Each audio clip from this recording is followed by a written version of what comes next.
আসসালামু আলাইকুম। আশা করি সবাই ভালো আছেন। চলে আসলাম আরেকটি রেসিপি নিয়ে। আজকে রান্না করব কলিজা আর ফেফসা একসাথে ভুনা করব।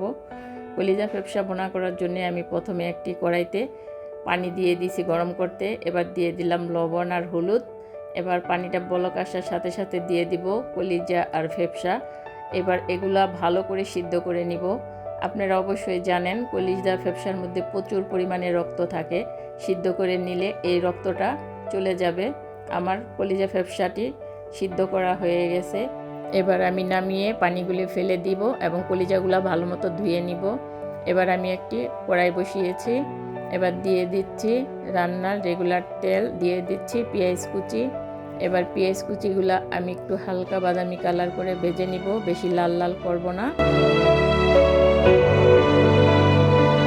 এবার দিয়ে দিব আদা রসুন বাটা।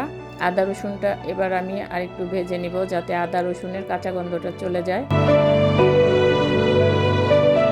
এবার দিয়ে দিব 1 চামচ হলুদ গুঁড়া, 1 চামচ মরিচ গুঁড়া, 1 চামচ ধনিয়া গুঁড়া আর 1 চামচ জিরা গুঁড়া। এবার এগুলা একটু আমি নাড়া দিয়ে একটু পানি দিয়ে দিচ্ছি যাতে মশলাটা পুড়ে না যায়। এবার আমি ভালো মতন মশলাটা কষিয়ে নিচ্ছি। এবার দিয়ে দিচ্ছি 2টা তেজপাতা, 2টা দারচিনি, 3টা এলাচ। এবার এই মশলাগুলা আমি ভালো মতো কষাবো। মশলাগুলা কষানো শেষ। এবার দিয়ে দিচ্ছি কলিজার ফেফসা। এবার এগুলা দিয়ে এবার আবার একটু ভালো মতন কষিয়ে নিব। এবার দিয়ে দিচ্ছি স্বাদ মতো লবণ। কলিজা ফেফসা রান্না করতে বেশি টাইম লাগে না, এটা বেশি সিদ্ধ করলে শক্ত হয়ে যায়। এবার কষানো শেষ, দিয়ে দিচ্ছি হালকা গরম পানি।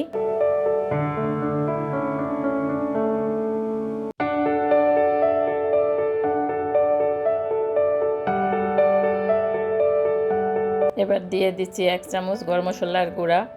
রান্নাটা প্রায় শেষ। এবার একটি বাটিতে আমি ঢেলে নিব।